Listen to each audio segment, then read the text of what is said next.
จะสมสปากรมจิตไหมหมกันการวิธีปนดากัมพูชีนิ่งขยมวันณะสมกรบนังจิมเรียบซัวสมดัชดำลูกจุมเตี้ยวลูกเนี่ยออกหญ้าลูกใส่เนี่ยนิ่งกันหญ้าดังตัวสนิทจนแต่งได้กำปองตายตัวสนาการใส่ต้นการวิธีปนดากัมพูชีจะตีกรบนังจิตีมิตรจะประยุมจะตีมิตรโดยแดดลูกเนี่ยบ้านดังหายท้าในเรียงรอดไงประหัวในสัปดาห์นี้มือนิมวยการวิธีปนดากัมพูชีคือตายตายเลือกยกในประเทศบอดสำคัญดำใบหมกใจดำเลยจำแนกดังจูนดาลูกเนี่ยก็โดยเจียกาทั่วการพิพิธศาจูบจะใจพิพิธศาจมวยขึ้นที่ดำใบประดาเชียกลุ่มดัชยุบบอลบันท้ายมันขนมกาช่วยลูกเนี่ยดำใบบงเป็นกระตับกิจสารเปิดพ้นไอบานตรำเตอสอบตามฉบับนังลิขิตบทฐานกเตยศเสดปีปนดาจากโดยไล่สำหรับสัปดาห์นี้การวิธีปนดากัมพูชีกับบานน้อมยกในประเทศบทดาสำคัญมวยเตียนหายจะนำใบหมกใจดำแลชีจำแนกดังจูนดาลูกเนี่ยแต่ในขนมสัปดาห์นี้คือยืนหนึ่งประดาสำคัญแต่เลยกระตับกิจสารเปิดพ้นขนมกำลังเปลปะสกรรมเพียบอาชีพกรรมจะหายืนก็ตัวบานในการโจร่วมปีเวกมันกิติโยปีรูปคือยืนมีนบทเมียนดบอลโลกอลมาราดอลลาได้โลกเชียประเทศการยาไหลในนิยกฐานกรบกรองเนี่ยจบปนทมในอาแกนยุกฐานปนดาจะให้ยืนกำเบียนวัตถุเบียนระบอบโลกไทยเปิดประเทศการยาไหลในนิยกฐานกรบกรองเนี่ยจบปนโต้ยนังมัดชมในอาแกนยุกฐานปนดาผ่องได้จะโดยชนะนำใบเอาเชียบกันแต่จะบ้าตาสหกรีแต่งอ้อตรมินกระตับประกศสารเปิดปนเอาไว้คละในมวลเปลกระโดยจีนในขนมกำลังเปลแบบอาสกรรมเพียบอาชีพกรรมชีบนาอาสานนี้จะสมโลกเนี่ยจะรวมตามด่านตัวสนากับสายตอนนี้นังทัวกาเชียกับสายตอนนี้ไอบานจรานนังเจ้าร่วมปีเพียสาบตัวจึงบนนังเวียขมันกระติวเตียงปีรูกระบะเยื้องตามระยะเลยตัวสับดับปีจัดสับปรำปีได้อัดกระไหลจะตัวสนิทจนจิตีเมตรัยมวลดังจับดามการพิธียิ่งขยมสมกรบอนุญาตจำเดียจูในระเบียบระดับการพิธีจะมวยจำนวนจะการพิธีดำรงนี้คือยืนหนึ่งมีมแต่สปากุมระบะโลกอลมาราดอลลาประเทศการยาไหลในนิยกฐานกรบกรองเนี่ยจะปนทมในแกนยุกฐานปนดาการพิธีบรรทบคือยืนหนึ่งโจดาการพิพิธศาแต่เลือประเทศบอดสไลปีกระตับประกศสารเปิดพ้นขนมอมลงเปรปะสกรรมเพียบอาชีพกรรมดาวโลกมาราดอลลาหนึ่งโลกไทยปิดจะให้การวิธีที่ใบนั่นคือยืนเรียนการวิธีสมดุลจำหลายนี่คือยังก็ส่งจำเรียบจูมันทำเทียบพองได้ทางขนมกะระไหนได้โลกเนี่ยเบียนจำงอจะโลกเนี่ยไอคอโจบานตามระยะเลยตุรศัพท์ดับปีจัดสับปรำปีได้อัดกระไหลจะเรื่องมวยก่อโลกเนี่ยไอซูบ้านในขนมการวิธีได้ยืนกำปองจะถูกการใส่ตอนนี้จะเรื่องมวยก่อโลกเนี่ยไอซูบ้านในขนมการวิธี GDT ไลฟ์ชาร์ตบานพองได้จะให้หนึ่งการวิธีจงคราวนั่นคือยืนมีมาเตะประดามพิญญาหนึ่งทลายอำนองกุ้นระบอบโลกไทยเปิดประเทศการยาไหลในนิยกฐานกรบกรองเนี่ยจะปนทบเนี่ยกรบกรองเนี่ยจะปนต้อยนังมัดชมในอาแกนนิยกฐานปนดาจะมวลนังจับประดามการวิธียิ่งขยมสมกรบอนุญาตจำเรียบจูนในประปอนนังการวิธีสำคัญมวยจุ่มล้วนจะดำใบชี้จุ่มโดยสมาร์ทได้จูนดาวลูกแนกนองการบังเป็นกระตับกิจสารปปนได้ยื่นเบียนโดยเชียประปอนกรบกรองการบังประปนตามออนไลน์ประปอนe-payment ได้ลูกเนี่ยไอประปอนนี้สำหรับบังประปนประจำค้าประจำชนะพรมเตียงอาจเบิกการตู้โต๊ะตะเลกากำหนดบนหลังเว้นตามระยะประปอนนี้บานอย่างงีส่วนพังนังชับรหามานพองได้จะให้ยื่นกำเบียนการวิธี GDT Taxpayer App จะสำหรับการวิธีนี้ได้คือโลกในไอประสำหรับบองป้นเรือจลนาตรอบหนึ่งป้นเรือเตรียมสับซ้ายให้หนึ่งป้นเรือมัธยมใบดักจินจูนจะให้ยื่นกำเบียนในการวิธี GDT Check and Track จะโลกเนี่ยการวิธีนี้คือปัจจัยเป็นสาระสำคัญนะสำหรับการวิธีนี้พองได้คือโลกในไอประบ้านขนมการตามด้านในวัฒนเพียบไอกษาได้โลกในบ้านดัชนาเมื่อรัฐบาลสารเปิดปนจะให้เลือกเป็นนิตติดนู้คือโลกในไอปินดัดปีเพียบตรำเตอในไอกษาบ้านตามระยะ QR code ได้เช่นโดยอาแกนยุกฐานปนดาจะพวกไอกษาได้โลกในไอเป็นเจปีเพียบตรำเตอบ้านนั่นคือมีโดยเชียลิขัดบัญชีเปสกกรรมลิขัดอุตสนิมการสังกรมนตรีดิจการปนดาบานปนปตังวิญญาณบัตรอากรเลือดำไหลมันท้ายมันดังไอกษาเซ็งเตียดจานโดยชนะจะโลกเนี่ยอาจดาวน์โหลดการวิธีนี้ยกมาปราบานจะสำหรับประปอนดังการวิธีเด็กยมบานเดียบปรอบจูนมันนี้ให้ดังประปอนดังการวิธีแต่งระบาดแกนยุกฐานบนดาจะลงในอาตียกมาปราบานตามดำเนินการในขนมได้ลงในอาจรอกบ้านในขนมเกี่ยวกับตัวปอระบาดแกนยุกฐานบนดาได้มีอาศัยฐาน www.tax.gov.kh จะตัวสนิทจนจิตีมาไตรดำใบกับอ้อยขาดไปเบลียูนี่ขยมสมกรบอนุญาตกรบอันเชิญตัวสนิทจนจะจูบจุ่มไว้นังเบียมันกระติวแต่งปีรูกระบาดยืนแต่มาดองจะในขยมสมกรบนังจุ่มเรียบสู้โลกอลมาราดอลลานังโลกไทยเป็ดจะสักสบายเจอเต้โลกตั้งปีจ้าหนึ่งไงจะการจูบเนียอยู่ห่างจะโดยฉันดำใบกับอ้อยขาดไปเบลียูนี่ขยมกระสมกรบเชิญโลกอลมาราดอลลาจะมีมาแต่สวากุ้มแต่การตัวสนิทจนได้ก็โดยเชียทุกการสังขารปีประเทศบอดได้ลูกยังเลือกโยงหัวใจรุมเละนิดไงดีพองได้จ้ะส่งกรมเชิญ សូមអរគុណបងស្រីវណ្ណាជាបឋមខ្ញុំបានសូមគោរពជម្រាបសួរសម្ដេចអាដាមនៅជំទាវលោកអ្នកអង្គញាលោកស្រីអ្នកនាងកញ្ញានិងទស្សនិកជនទាំងអស់ដែលកំពុងទស្សនាការផ្សាយផ្ទាល់កម្មវិធីពន្ធដារកម្ពុជាថ្ងៃនេះខ្ញុំពិតជាមានសេចក្តីសោមនស្សរីករាយនិងកិត្តិយសដ៏ខ្ពង់ខ្ពស់ដែលទទួលបានការអនុញ្ញាតពីអាដាមបណ្ឌិតគង់វិបុលរដ្ឋមន្ត្រីប្រតិភូអមនាយករដ្ឋមន្ត្រីនិងជាប្រតិភូរាជរដ្ឋាភិបាលទទួលបន្ទុកជាអគ្គនាយកនៃអគ្គនាយកដ្ឋានពន្ធដារចូលរួមក្នុងកម្មវិធីពន្ធដារកម្ពុជាដើម្បីចូលរួមជាវាគ្មិនក្នុងកម្មវិធីពន្ធដារកម្ពុជាលើប្រធានបទកាតព្វកិច្ចសារពើពន្ធក្នុងអំឡុងពេលផ្អាកសកម្មភាពអាជីវកម្មនាឱកាសនេះសម្រាប់ប្រធានបទថ្ងៃនេះដែរខ្ញុំនិងបងថៃពេជ្រនឹងលើកយកចំណុចសំខាន់ពីរដើម្បីយកមកជជែកគ្នាចំណុចទី1កាតព្វកិច្ចសារពើពន្ធរបស់អ្នកជាប់ពន្ធក្នុងអំឡុងពេលផ្អាកសកម្មភាពអាជីវកម្មជាបណ្ដោះអាសន្នខ្ញុំសូមសង្កត់ធ្ងន់ត្រង់ចំណុចនេះថាទោះបីជាសហគ្រាសរបស់លោកស្រីទទួលបានការអនុញ្ញាតឲ្យផ្អាកសកម្មភាពអាជីវកម្មជាបណ្ដោះអាសន្នរួចហើយពីអគ្គនាយកដ្ឋានពន្ធដារក៏សហគ្រាសនៅតែមានកាតព្វកិច្ចមួយចំនួនដែលត្រូវបំពេញដូចជាការដាក់លិខិតប្រកាសពន្ធប្រចាំខែនិងប្រចាំឆ្នាំទៅតាមការកំណត់ជូនរដ្ឋបាលសារពើពន្ធនិងបង់ពន្ធដទៃទៀតតាមច្បាប់និងលិខិតបទកថាគតិយុត្តស្តីពីពន្ធដារជាធម្មមានករណីនេះខ្ញុំចង់សូមបរិតិចបើសិនក្នុងករណីដែរក្រុមហ៊ុនគាត់មានការទូទាត់ទៅលើការថ្លៃឈ្នួលឬក៏ការទូទាត់ទៅលើប្រាក់បៀវត្សសហគ្រាសត្រូវធ្វើការដាក់លិខិតប្រកាសនិងបង់ប្រាក់ពន្ធបៀវត្សនិងពន្ធកាត់ទោសនេះមកអគ្គនាយកដ្ឋានពន្ធដារតតែម្ដងយើងបានឈៀបហើយការដាក់លិខិតប្រកាសដោយដៃការបិទឆែតផុតកំណត់គឺនៅថ្ងៃទី20នៃខែបន្ទាប់បើសិនបើសហគ្រាសគាត់ធ្វើការដាក់លិខិតប្រកាសតាម e-filing គឺយើងនឹងធ្វើការពន្យាពេលរហូតដល់ថ្ងៃទី25នៃខែបន្ទាប់បាទនេះជាចំណុចសំខាន់ទី1ហើយចំណុចទី2ខ្ញុំនិងបងពេជ្រថៃនឹងលើកអំពីនីតិវិធីនៃការស្នើសុំផ្អាកសកម្មភាពអាជីវកម្មជាបណ្ដោះអាសន្នបាទជាក់ស្ដែងក្រោមការដឹកនាំដ៏ប្រកបដោយភាពឈ្លាសវៃរបស់អាដាមបណ្ឌិតរដ្ឋមន្ត្រីប្រតិភូអមនាយករដ្ឋមន្ត្រីអគ្គនាយកដ្ឋានពន្ធដារតែងតែបន្តធ្វើទំនើបកម្មរដ្ឋបាលសារពើពន្ធនិងការអភិវឌ្ឍប្រព័ន្ធឲ្យស្របទៅនឹងការធ្វើវិសោធនកម្មច្បាប់និងលិខិតបទដ្ឋានគតិយុត្តស្តីពីពន្ធដារ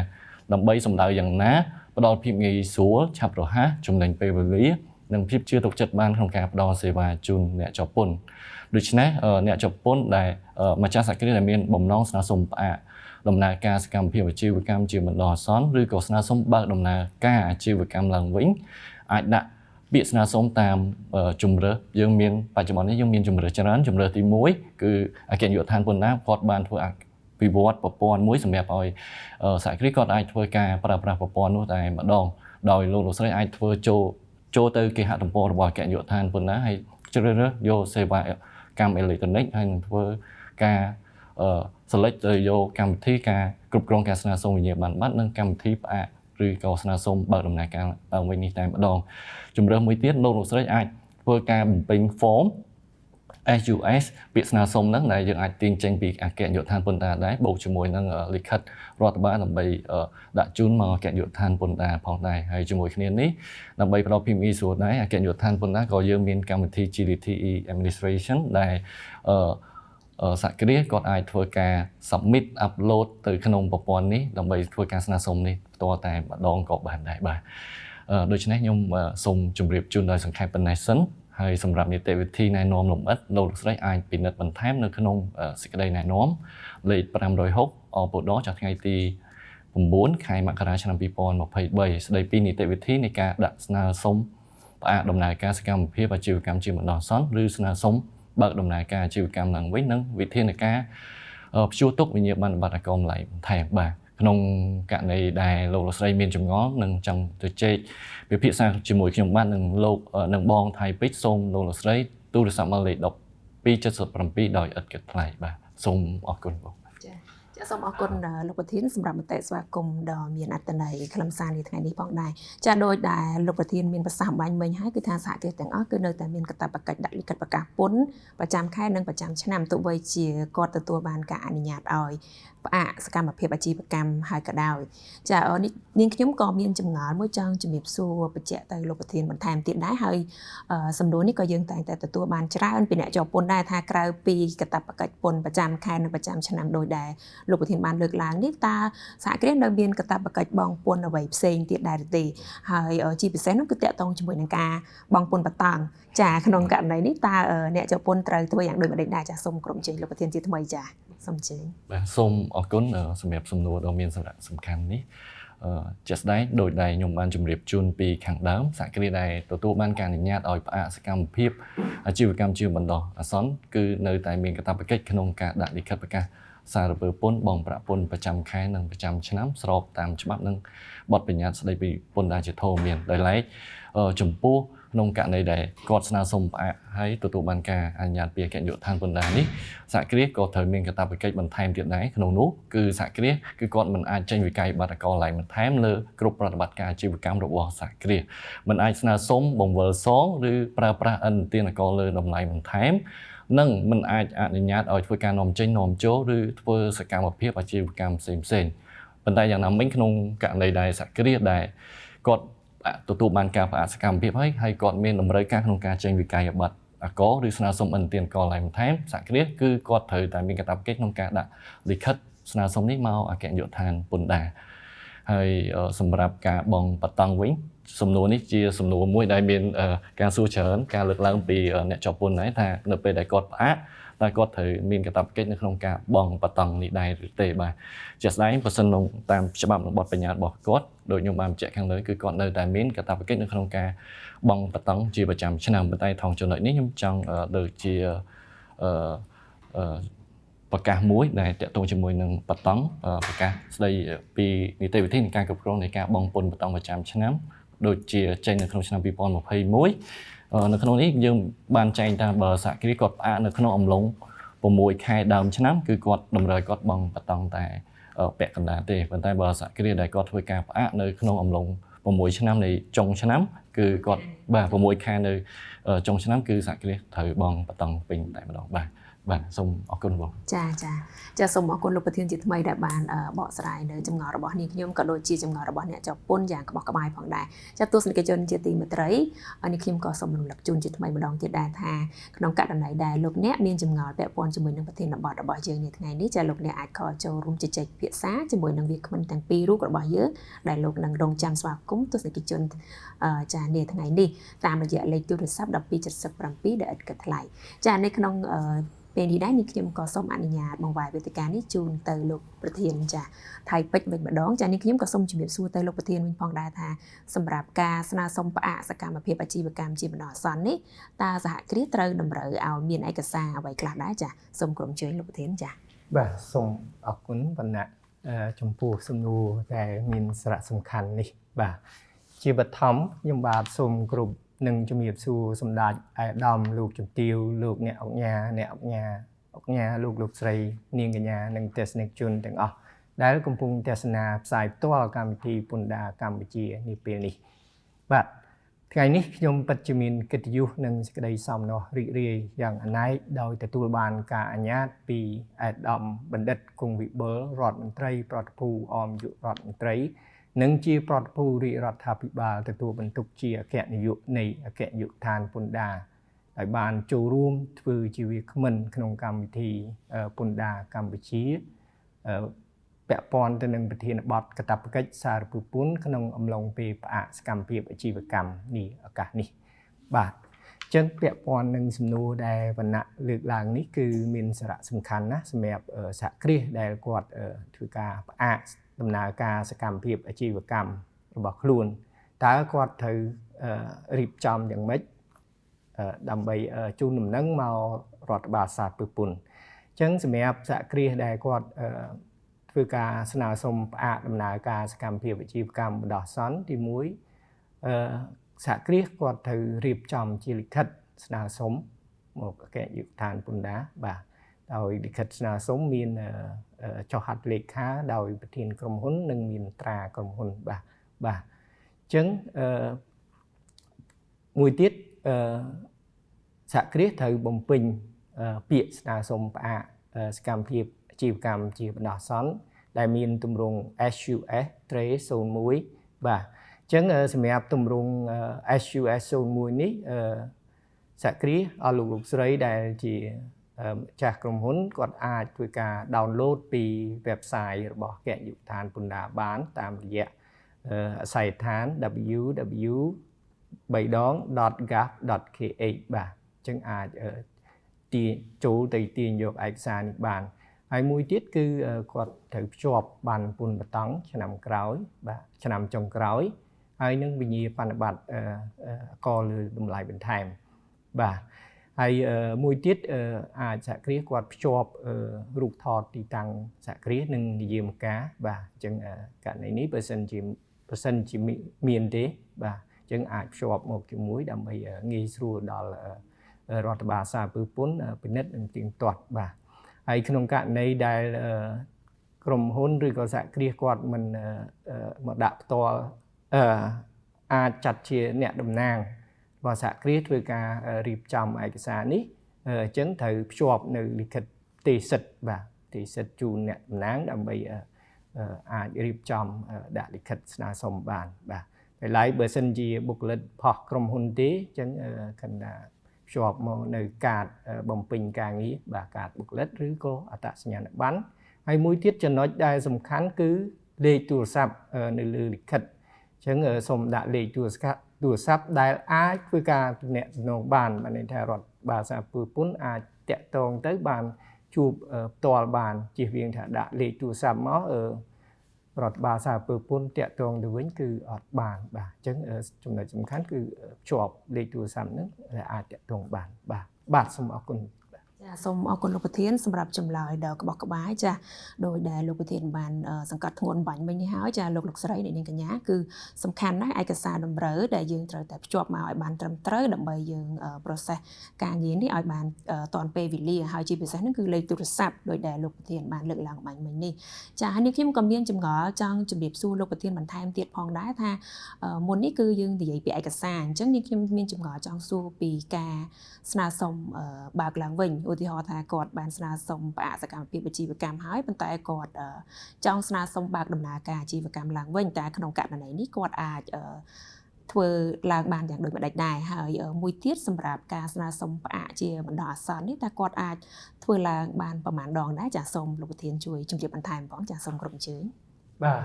សូមអរគុណច្រើនបាទអញ្ចឹងសំណួរនេះក៏ជាសំណួរដែលមានសារៈសំខាន់ដែរក្នុងករណីដែលសហគ្រាសស្នើសុំផ្អាកសកម្មភាពអាជីវកម្មជាបណ្ដោះអាសន្នហើយចង់ស្នើសុំបើកដំណើរការឡើងវិញក្នុងករណីដែលស្នើសុំបើកដំណើរការឡើងវិញអញ្ចឹងសហគ្រាសគាត់ត្រូវដាក់លិខិតមកគណៈយុទ្ធដ្ឋានពន្ធដារយ៉ាងយូរ15ថ្ងៃមុនចាប់ដើមអាជីវកម្មបាទបានន័យថាគាត់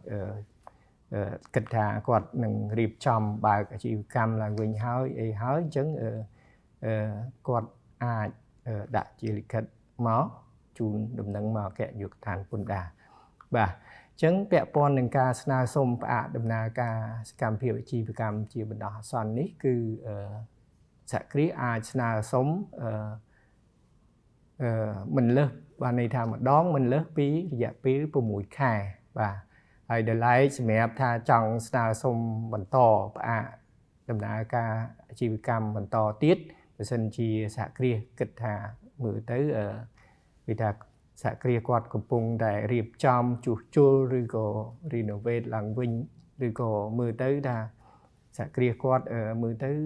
ដំណើរការអាជីវកម្មមិនទាន់ល្អប្រសើរនៅឡើយគាត់អាចផ្អាកបណ្ដោះអាសន្នអញ្ចឹងបើសិនជាគាត់ចង់បន្តផ្អាកដំណើរការសកម្មភាពអាជីវកម្មបន្តទៀតអញ្ចឹងអាចសហគ្រាសអាចស្នើសុំបន្តបានបាទតែត្រូវជូនដំណឹងមករដ្ឋបាលសារពើពន្ធមុន1ខែនៃការផុតកំណត់នៃការស្នើសុំលើកទី1ហ្នឹងបាទហើយសម្រាប់ការស្នើសុំតផ្អាកទៀតគឺអាចធ្វើបានបាទមិនមានការកំណត់ទេបាទបើសិនជាស្ថានភាពសហគ្រាសមិនទាន់អាចដំណើរការអាជីវកម្មសកម្មភាពអាជីវកម្មបានបាទសូមអរគុណ ចាសូមអរគុណដល់លោកប្រធានសាជាថ្មីចាដែលបានបកស្រាយនៅចម្ងល់របស់នាងខ្ញុំយ៉ាងក្បោះក្បាយចានេះក្នុងគណៈនេះដែរលោកស្រីនាងកញ្ញាក្នុងករណីដែលលោកអ្នកមានចម្ងល់ពាក់ព័ន្ធជាមួយនឹងប្រធានបទរបស់យើងនាថ្ងៃនេះចាលោកស្រីអាចខលសួរបានតាមរយៈលេខទូរស័ព្ទ1277ដែលឥតគិតថ្លៃចាឬមួយក៏លោកអ្នកអាច comment សួរនៅក្នុងកម្មវិធីដែលយើងកំពុងតែធ្វើការផ្សាយផ្ទាល់នេះចាឬមួយក៏លោកអ្នកអាចនឹងជំរឿនមួយទៀតនោះគឺអាចធ្វើការសួរតាមរយៈកម្មវិធី GDT Live Chat បានផងដែរចានៅក្នុងដូច្នេះនៅក្នុងពេលនេះចាដើម្បីកុំឲ្យខាត់ពេលវេលាយូរនេះខ្ញុំសូមអនុញ្ញាតប្រកាសបើកកម្មវិធីវេទិកាសំណួរចម្លើយពីពេលនេះទៅចានាពេលនេះយើងមិនទាន់មានការ call ចូលទេប៉ុន្តែយើងទទួលបាន comment ពីកម្មវិធី GDT Live Chat ចានេះខ្ញុំសូមទទួលយក comment ដំបូងចាពីគាត់អត់ដាក់ឈ្មោះទេគឺគណនី visitor ចាសំណួរដំបូងដែលយើងទទួលបាននៅក្នុងថ្ងៃនេះគឺចាគាត់សួរថាតើការដាក់លិខិតស្នើសុំផ្អាកដំណើរការក្រុមហ៊ុននេះត្រូវមានលិខិតអ្វីខ្លះប្រហែលជាអាចសួរថាមានឯកសារអ្វីខ្លះចាដូចដែលលោកប្រធានថៃពេជ្របានជម្រាបជូនមុននេះហើយប៉ុន្តែអាចចាដូច្នេះនេះខ្ញុំសូម skip សំណួរនេះសិនព្រោះដោយសារយើងបានទឹកតែបានជម្រាបជូនហើយដោយសារតែពេលនេះក្រុមការងារក៏បានជម្រាបជូនមកដែរថាយើងមានការខលចូលដូច្នេះនេះខ្ញុំសូមអនុញ្ញាតទទួលការខលចូលសិនចាសូមក្រុមការងារជួយសម្របសម្រួលចា hello ជម្រាបសួរ hello ជម្រាបសួរចាជម្រាបសួរអនុញ្ញាតឲ្យនាងខ្ញុំសូមស្គាល់ឈ្មោះនិងទីកន្លែងដែលបានខលមកផង បាទខ្ញុំឈ្មោះរស្មីបងខ្ញុំខលពីពោធិ៍សែនជ័យទៅចាលោករស្មីពីខាងពោធិ៍សែនជ័យចាថ្ងៃនេះមានចម្ងល់អ្វីដែរចាពាក់ព័ន្ធជាមួយនឹងប្រធានបទរបស់យើងចាសូមអញ្ជើញបាទបងខ្ញុំមានមួយសំណួរបងហ្នឹង ចាសូមអញ្ជើញ ខ្ញុំចង់ដឹងថាតើនីតិវិធីនៃការផ្អាកសកម្មភាពអាជីវកម្មត្រូវក្រុមហ៊ុនត្រូវភ្ជាប់ឯកសារអ្វីខ្លះចាសម្រាប់សំណួរបន្តទៀតសម្រាប់ការផ្អាកហ្នឹងខាងពន្ធដារចុះធ្វើសវនកម្មដែរទេចាបាទហើយបងហើយត្រូវបង់កម្រៃសេវាដូចម្ដេចដែរចាសម្រាប់ការបង់ពន្ធប្រចាំខែនិងប្រចាំឆ្នាំវិញយើងនៅបង់ដដែលឬយ៉ាងណាបងបើសិនជាក្រុមហ៊ុនលែងមានសកម្មភាពអាជីវកម្មចាមានអ្វីបន្ថែមទៀតទេលោក បាទបងខ្ញុំមានតែប៉ុណ្ណឹង ចាអញ្ចឹងបាញ់មិញនេះតាមដែលនាងខ្ញុំចាប់បានគឺ4សំណួរចាសំណួរទី1ខ្ញុំសូមបញ្ជាក់បន្តិចណាលោកចាគឺតកតងជាមួយនឹងឯកសារតម្រូវតើយើងត្រូវមានឯកសារអ្វីខ្លះដើម្បីអាចស្នើសុំផ្អាកសកម្មភាពអាជីវកម្មបានហើយសម្រាប់សំណួរទី2លោកចង់សុំសួរថាក្នុងករណីដែលស្នើសុំផ្អាកនេះតើក្រុមហ៊ុននឹងត្រូវទទួលរងសវនកម្មដែរឬទេហើយចំពោះការស្នើសុំផ្អាកនេះផងដែរតើមានតម្រូវឲ្យបង់កម្រៃសេវាអ្វីដែរឬទេចាហើយនឹងសំណួរចុងក្រោយនោះគឺតើការស្នើសុំផ្អាកនេះតើនៅមានការបង់ពន្ធប្រចាំខែនិងប្រចាំឆ្នាំទៀតដែរទេចាដូច្នេះនាងខ្ញុំសូមប្រកល់វេទិកានេះជូនទៅលោកកុលម៉ារ៉ាដុល្លារចាដើម្បីបកស្រាយចម្ងល់ជូនទៅលោករស្មីចាសូមក្រុមជើងអរគុណបងហើយអរគុណបងរស្មីចំពោះសំណួរដ៏មានសារៈសំខាន់នេះខ្ញុំសូមឆ្លើយសំណួរតាមលំដាប់មួយតែម្ដងទី1ចំពោះនីតិវិធីនៃការផ្អាកនេះតើមានឯកសារតម្រូវអ្វីខ្លះជាក់ស្ដែងដូចបងថៃពេជ្រគាត់បានលើកពីខាងដើមហើយថាឯកសារត្រូវមានភ្ជាប់អ្វីខ្លះបាទអញ្ចឹងខ្ញុំសូមជំរាបជូនឡើងសារឡើងវិញពាក់ព័ន្ធជាមួយនឹងឯកសារដែលត្រូវភ្ជាប់ចំពោះសំណើសុំនៃការផ្អាកសកម្មភាពអាជីវកម្មនេះតែម្ដងបាទនៅក្នុងនោះសហគ្រាសគឺគាត់តម្រូវឲ្យមានការភ្ជាប់នៅលិខិតរដ្ឋបាលមួយដើម្បីជំរាបជូនទៅអាដាមរដ្ឋមន្ត្រីប្រពន្ធអង្គនាយករដ្ឋមន្ត្រីបាទហើយភ្ជាប់ជាមួយនឹងការបំពេញ form SUS ដែល01ដែលគាត់អាចធ្វើការទាញចេញពីគេហទំព័រផ្លូវការរបស់អគ្គនាយកដ្ឋានពន្ធដារហើយឯកសារទី3គឺគាត់ត្រូវភ្ជាប់ជាមួយនឹងបតង់ឆ្នាំចុងក្រោយហើយវិញ្ញាបនបត្រកលឡើងបន្ថែមហើយដោយបងពេជ្រថៃពេជ្រគាត់បានបញ្ជាក់ហើយថាអ្វីដែលសំខាន់ជាងគេនោះគឺលេខទូរស័ព្ទដែលពួកខ្ញុំអាចធ្វើការតាក់ទងដើម្បីធ្វើការសាកសួរព័ត៌មានហើយនឹងពិនិត្យព្រាមទាត់លើឯកសារដែលក្នុងករណីដែលមានខ្វះខាតកន្លែងណាមួយបាទហើយឯកសារសំខាន់មួយទៀតក្នុងករណីដែលគាត់បានប្រើប្រាស់អ្នកតំណាងឬក៏ភ្នាក់ងារគឺគាត់សូមឲ្យមានភ្ជាប់លិខិតផ្ទេរសិទ្ធិមកជាមួយផងដែរសម្រាប់ការដាក់លិខិតនេះមករដ្ឋបាលសារពើពន្ធយ៉ាងណាមិញដូចខ្ញុំបានជំរាបពីការបើកដែរគឺនីតិវិធីយើងមានច្រើនបើសិនក្នុងករណីដែលគាត់ថា គាត់អត់មានចង់ការរៀបចំជាលិខិតរដ្ឋបាលទេគឺគាត់អាចប្រើប្រាស់ប្រព័ន្ធដែលមាននៅក្នុងគេហទំព័រគណយុត្តដ្ឋានពន្ធដារនេះគឺសេវាកម្មអេឡិចត្រូនិកហើយនៅក្នុងនោះគាត់អាចជ្រើសរើសទៅលើកម្មវិធីការស្នើសុំវិញ្ញាបានបាត់អគ្គនាយកដ្ឋានពន្ធដារហើយជ្រើសរើសយកកម្មវិធីស្នើសុំផ្អាកនោះតែម្ដងហើយនៅក្នុងនោះគឺយើងនឹងមានតាមជំហានមួយដែលគាត់អាចអនុវត្តទៅតាមជំហានក្នុងប្រព័ន្ធនោះតែម្ដងបាទដែលឡែកចំពោះសំណួរទី2គាត់សួរថានៅក្នុងអំឡុងពេលផ្អាកសកម្មភាពនេះតើការមានការចោះធ្វើសាវនកម្មដែរទេបាទខ្ញុំចង់ជម្រាបបងដែរពាក់ព័ន្ធនៅក្នុងអំឡុងពេលដែលគាត់ផ្អាកនេះគឺយើងមិនមានការចោះធ្វើសាវនកម្មទេប៉ុន្តែយ៉ាងណាមិញក្នុងករណីដែលគណយុត្តដ្ឋានពន្ធដារពិនិត្យឃើញថាក្រុមហ៊ុនគាត់មានហានិភ័យឬក៏មានការគេចវេះពន្ធដែលធ្វើឲ្យបាត់បង់ប្រាក់ពន្ធនោះអគ្គនាយកដ្ឋានពន្ធដារនឹងមានកាតព្វកិច្ចក្នុងការចោះធ្វើសាវនកម្មដើម្បីធ្វើការកំណត់ពន្ធដែលគាត់បានធ្វើការគេចវេះនោះតែម្ដងបាទដល់ហើយចំពោះកម្រៃសេវាពាក់ព័ន្ធជាមួយនឹងកម្រៃសេវានៃការស្នើសុំនេះគឺអគ្គនាយកដ្ឋានពន្ធដារគឺមិនមានតម្រូវឲ្យគាត់ធ្វើការបង់កម្រៃសេវាលើការស្នើសុំផ្អាកនេះទេប៉ុន្តែយ៉ាងណាមិញដូចខ្ញុំបានជម្រាបពីខាងដើមចំពោះកាតព្វកិច្ចនៃការបង់ពន្ធប្រចាំខែនិងប្រចាំឆ្នាំដែលជាសំណួរទី4របស់គាត់នេះគឺសហគ្រាសនៅតែមានកាតព្វកិច្ចនៅក្នុងការបង់និងដាក់លិខិតប្រកាសមកអគ្គនាយកដ្ឋានពន្ធដារតាមច្បាប់និងបទបញ្ញត្តិជាធរមានបាទហើយខ្ញុំសូមជម្រាបគាត់ដែរបើសិនក្នុងករណីដែលសហគ្រាសរបស់គាត់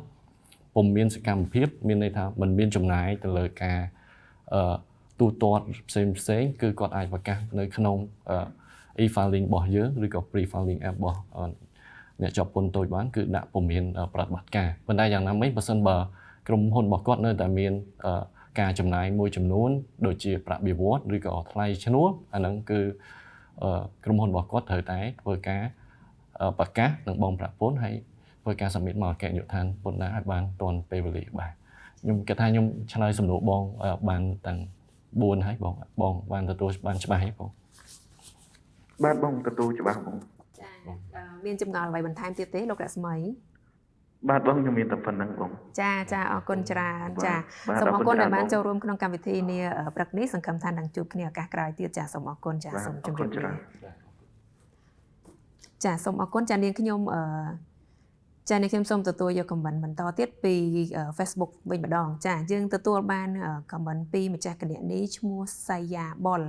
ចាសូមសួស្ដីបងខ្ញុំមានសំណួរមួយតើនៅពេលដែលសហគ្រាសផ្អាកជាបណ្ដោះអាសន្នហេតុអ្វីបានជាយើងត្រូវប្រកាសពន្ធប្រចាំខែនិងប្រចាំឆ្នាំដដែលចាសូមអរគុណចាសូមគោរពជើញលោកប្រធានជាថ្មីចាសូមជើញខ្ញុំសូមឆ្លើយមួយទៀតសិនមុនចូលជូនបងថៃពេជ្របន្តការឆ្លើយអរគុណខ្ញុំហៅបងស្រីតែម្ដងទៅបងសៃយ៉ាបុលបាទអរគុណសម្រាប់សំណួរហើយសំណួររបស់បងបានលើកថាតើពេលសហគ្រាសផ្អាកជាបណ្ដោះអាសន្នហេតុអ្វីបានជាត្រូវការប្រកាសពន្ធប្រចាំខែនិងប្រចាំឆ្នាំដដែលអញ្ចឹងបាទពាក់ព័ន្ធជាមួយនឹងសំណួរនេះខ្ញុំសូមឲ្យគាត់ញែកឲ្យដាច់គ្នារវាងការស្នើសុំផ្អាកហើយនិងការស្នើសុំបញ្ឈប់សកម្មភាពអាជីវកម្មក្នុងករណីដែលគាត់ផ្អាកនេះគឺចង់សម្ដៅដើម្បីជាការជូនដំណឹងមួយមកអគ្គនាយកដ្ឋានពន្ធដារថាក្រុមហ៊ុនរបស់គាត់គឺមិនទាន់មានសកម្មភាពទេហើយដោយឡែកចំពោះកាតព្វកិច្ចគឺនៅតែត្រូវដាក់លិខិតប្រកាសពន្ធប្រចាំខែនិងប្រចាំឆ្នាំដដែលបាទហើយដោយដែលខ្ញុំជម្រាបមុនអញ្ចឹងបើសិនគាត់មានចំណាយផ្សេងដែលពាក់ព័ន្ធជាមួយនឹងកាតព្វកិច្ចដែលត្រូវប្រកាសនឹងបងពន្ធអានឹងគាត់ត្រូវប្រកាសដដែលដែលផ្ទុយពីការស្នើសុំបិទសហគ្រាសបាទការស្នើសុំបិទសហគ្រាសគឺអានឹងដេញសហគ្រាសពុំមានកាតព្វកិច្ចនៅក្នុងការប្រកាសពន្ធប្រចាំខែនិងប្រចាំឆ្នាំដោយឡែកផ្អាកគឺគាត់នៅតែមានកាតព្វកិច្ចក្នុងការប្រកាសដដែលបាទសូមអរគុណបងចាសូមអរគុណចានេះខ្ញុំសូមទទួលយកខមមិនបន្តទៀតចាខមមិនបន្តទៀតយើងទទួលបានពីខាង GDT Live Chat វិញម្ដងចាយើងទទួលបានពីសំណួរពីម្ចាស់គណនីឈ្មោះថាចន្ទថាចាគាត់សួរថានៅក្នុងករណីដែលក្រុមហ៊ុនរបស់គាត់បានស្នើសុំផ្អាកសកម្មភាពអាជីវកម្មតើអាចបន្តបានរហូតដល់ប៉ុន្មានឆ្នាំតើខ្ញុំអាចបង់បតង់ត្រឹមតែ60000រៀលបានដែរឬទេដោយសារតែខ្ញុំផ្អាកចាប់ពីឥឡូវនេះទៅហើយតើការក្រៅពីការស្នើសុំផ្អាកនេះតើតម្រូវឲ្យខ្ញុំធ្វើការបង់បតង់រាល់ឆ្នាំនិងដាក់លិខិតប្រកាសប្រចាំឆ្នាំដែរឬទេបងហើយក្នុងករណីដែលឆ្នាំក្រោយត្រូវបង់បតង់បន្ថែមទៀតដែរឬទេចា តកតងជាមួយនឹងការបង់បតង់វិញម្ដងចាសូមគ្រប់អញ្ជើញលោកប្រធានជាថ្មីទៀតចាសូម បាទខ្ញុំសូមជូនបង ចា៎បាទបាទបាទចឹងពាក់ព័ន្ធនឹងសំណួរផោះចន្ទថាបាទក្នុងករណីដែលខ្ញុំស្នើសុំផ្អាកសកម្មភាពអាជីវកម្មតើខ្ញុំអាចបន្តបានរហូតដល់ប៉ុន្មានឆ្នាំបាទចឹងពាក់ព័ន្ធទៅនឹងការស្នើសុំផ្អាកសកម្មភាពអាជីវកម្មនេះបើសិនបើសហគ្រាសគាត់មើលទៅអាជីវកម្មគាត់មិនទាន់ដំណើរការមិនទាន់អាចបើកដំណើរការបានចឹងរដ្ឋបាលសហព័ន្ធពន្ធគឺមិនមានថាកំណត់ថាតម្រូវថាប្រហែលឆ្នាំទេតែស្នើសុំមួយដងគឺមិនលើសពី6ខែអញ្ចឹងបើសិនជាស្នើសុំលើកទី1ហើយបើសិនជាបន្តទៀតបើសិនជាមិនទាន់អាចបើកដំណើរការសកម្មភាពអាជីវកម្មបានទេអញ្ចឹងអាចស្នើសុំបន្តទៀតបាទអញ្ចឹងសម្រាប់សំណួរទី1បាទហើយពាក់ព័ន្ធនឹងសំណួរទី2តើខ្ញុំអាចបង់ពន្ធបតង់ត្រឹម60000រៀលបានអត់ដោយសារខ្ញុំផ្អាកចាប់ពីឥឡូវទៅនឹងតើក្រោយការស្នើសុំផ្អាកនេះតើតម្រូវឲ្យខ្ញុំបង់ពន្ធបតង់រាល់ឆ្នាំនិងដាក់លិខិតប្រកាសពន្ធប្រចាំឆ្នាំដែរឬទេបាទអញ្ចឹងពាក់ព័ន្ធការបង់ពន្ធបតង់នេះក្នុងករណីដែលស្នើសុំផ្អាកក្នុង6ខែដើមឆ្នាំអញ្ចឹងគឺបង់ពន្ធតែពាក់កណ្ដាលទេបាទតែឡែកបើសិនជាបង់ពន្ធបើសិនជាស្នើសុំផ្អាក6ខែចុងឆ្នាំគឺតម្រូវឲ្យបង់ពន្ធបតង់ពេញមួយឆ្នាំអញ្ចឹងដូចជាពន្ធមធ្យមបាទត្រូវបើបង់មួយឆ្នាំពេញគឺ1,200,000បាទអញ្ចឹងបើសិនជាបង់ពាក់កណ្ដាលគឺ60000រៀលបាទអញ្ចឹងគឺតាមហ្នឹងបាទហើយសម្រាប់សំណួរទី3បាទបើចុះករណីខ្ញុំបន្តទៀតតើឆ្នាំក្រោយត្រូវបង់ពន្ធបតង់ទៀតដែរមែនឬទេបាទអញ្ចឹងសំណួរនេះគឺវាតកតងទៅនឹងសំណួរទី2ហើយបាទអញ្ចឹងបើសិនជាផ្អាកបើមានផ្អាកបន្តទៀតអាហ្នឹងដាក់ជាលិខិតស្នើសុំមកបាទដាក់ជាលិខិតស្នើសុំជូនមកគណៈយុដ្ឋានពន្ធដារមកបាទអរគុណច្រើនបាទសូមអរគុណចាសូមអរគុណលោកប្រធានថៃពេជ្រចានាងខ្ញុំសូមដោយសារពេលនេះយើងមានការ call ចូលដូច្នេះនាងខ្ញុំសូមអនុញ្ញាតទទួល call ចា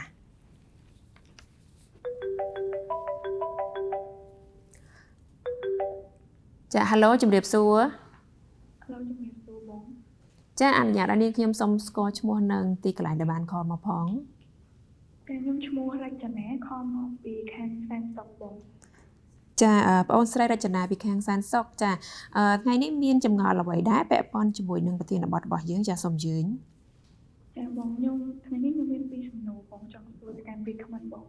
សំណួរទី1ក្នុងករណីដែលក្រុមហ៊ុនខ្ញុំចង់ផ្អាកសកម្មភាពអាជីវកម្មនៅឆ្នាំក្រោយតើត្រូវបង់ពន្ធបតង់ពេញឬក៏ពាក់កណ្ដាលដែរបងហើយរីឯសំណួរទី2ដោយសារតែក្រុមហ៊ុនមិនមានសកម្មភាពដូច្នេះខាងក្រុមហ៊ុនគាត់ចង់ដកផ្លាកក្រុមហ៊ុនចេញដកតើអាចដកបានដែរឬទេបងហើយត្រូវបង់ពន្ធបតង់ត្រូវបង់ពន្ធលើកទាំងសប្តាហ៍ដែរឬក៏អត់បងចាមានអ្វីបន្ថែមទៀតទេបងអូនចាមានតែពីរសំណួរទេបងនាងខ្ញុំសូមបញ្ជាក់សំណួរបន្តិចមិញនេះបងអូនសួរថានៅក្នុងចង់ផ្អាកសកម្មភាពនៅឆ្នាំក្រោយឆ្នាំ2026ត្រូវទេបងអូនចាហើយក្នុងករណីនេះតើត្រូវបង់ពន្ធបតង់យ៉ាងដូចម្ដេចចាសំណួរទី2គឺសូមបញ្ជាក់បន្ថែមទៀតដែរគឺក្នុងករណីដែលបងអូនផ្អាកសកម្មភាពអាជីវកម្មនេះគឺខាងក្រុមហ៊ុនចង់ដកស្លាកអាជីវកម្មចេញតើករណីនេះអាចធ្វើបានដែរឬទេហើយតើក្រុមហ៊ុនត្រូវបង់ពន្ធលើផ្ទាំងផ្សព្វផ្សាយទៀតដែរឬទេចានាងខ្ញុំទទួលបានត្រឹមត្រូវទេបងអូនចាបងចាសូមអរគុណចានាងខ្ញុំសូមគ្រប់អញ្ជើញលោកប្រធានកុលម៉ារ៉ាដុល្លារចាបកស្រាយចម្ងល់ជូនដល់ចាសូមអញ្ជើញលោកប្រធានថៃពេជ្រចាចឹងសូមអរគុណច្រើនសម្រាប់រចនាមកពីសែនសុខបាទ ចឹងពាក់ព័ន្ធទៅនឹងការស្នើសុំផ្អាកសកម្មភាពអាជីវកម្មបដោះសន្នបាទហើយសួរថាត្រូវបង់ពន្ធបតង់ពេញឬក៏កន្លះឆ្នាំបាទអញ្ចឹងបើសិនជារចនា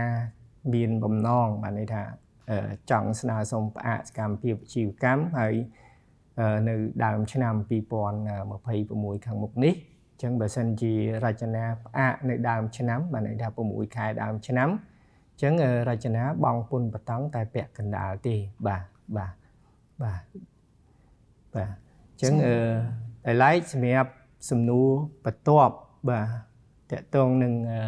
ក្រុមហ៊ុនមានការផ្សព្វផ្សាយពាណិជ្ជកម្មលើកស្លាកផ្សាយពាណិជ្ជកម្មបាទអញ្ចឹងក្នុងករណីបើសិនជាក្រុមហ៊ុន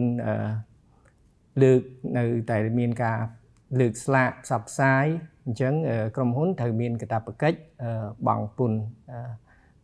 លើទាំងផ្សព្វផ្សាយបាទហើយឡែកបើសិនជាក្រុមហ៊ុនថាអត់ទេស្លាកផ្សាយពាណិជ្ជកម្មហ្នឹងទម្លាក់ចេញហើយមិនមានការផ្សព្វផ្សាយទេអញ្ចឹងក្រុមហ៊ុនគឺពុំមានកាតព្វកិច្ចត្រូវបង់ពន្ធបាទលើទាំងផ្សព្វផ្សាយទៀតទេបាទសូមអរគុណច្រើនបាទចាសូមអរគុណចាទទួលបានច្បាស់ហើយបងអូនស្រីរចនាឬក៏មានចម្ងល់អ្វីចង់បញ្ជាក់ជាមួយនឹងវាគ្មិនបន្ថែមទៀតទេទទួលបានច្បាស់បងហើយអរគុណចាសូមអរគុណចាសូមអរគុណបងអូនស្រីរចនាចាសូមអរគុណចាដោយសារតែពេលនេះឃើញថាយើងមាន comment បន្ទាប់ទៀតចានេះខ្ញុំសូមទទួលយក comment បន្ទាប់ទៀតពីកម្មវិធី GDT Live Chat ចាយើងទទួលបាន comment ពីម្ចាស់គណនីឈ្មោះពិសិដ្ឋចាសួស្តី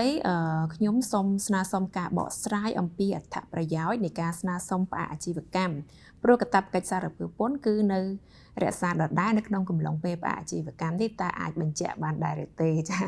សូមអរគុណចាសូមក្រុមជើញលោកប្រធានកុលមារ៉ាដុល្លារចាសូមជើញអរគុណបងហើយអរគុណដល់បងពិសិដ្ឋបាទចំពោះសំណួរគាត់បានលើកថាតើមានអត្ថប្រយោជន៍អ្វីខ្លះចំពោះការស្នើសុំផ្អាកសកម្មភាពអាជីវកម្មជាបណ្ដោះអាសន្ននេះបាទពាក់ព័ន្ធនឹងចំណុចនេះខ្ញុំសូមជំរាបជូនបងដែរពាក់ការស្នើសុំផ្អាកនេះទី1ក្រុមហ៊ុនគឺគាត់បានធ្វើការជូនដំណឹងមកអគ្គនាយកដ្ឋានពន្ធដារបាទដូច្នេះអគ្គនាយកដ្ឋានពន្ធដារនឹងទទួលបានជាព័ត៌មានមួយថាក្រុមហ៊ុនរបស់គាត់បានផ្អាកនឹងដូច្នេះมันមានសកម្មភាពនៅក្នុង